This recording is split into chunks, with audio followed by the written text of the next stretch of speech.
So guys, nandito pala tayo ngayon sa Palanas Basud Mangrove Park. So tara,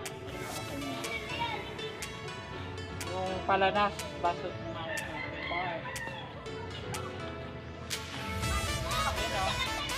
Maganda dito magpasyal pa siya, lalong lalo na kapag hapon at hapon. So pakita natin kung ano.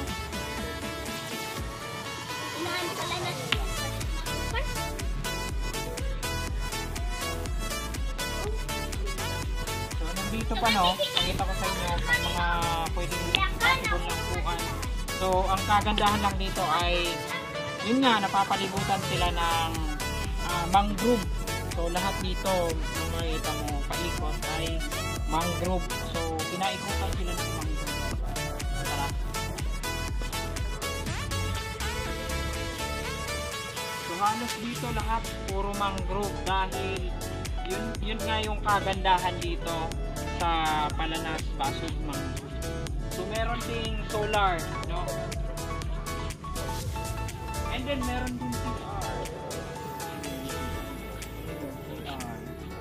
Meron silang CR. Tara.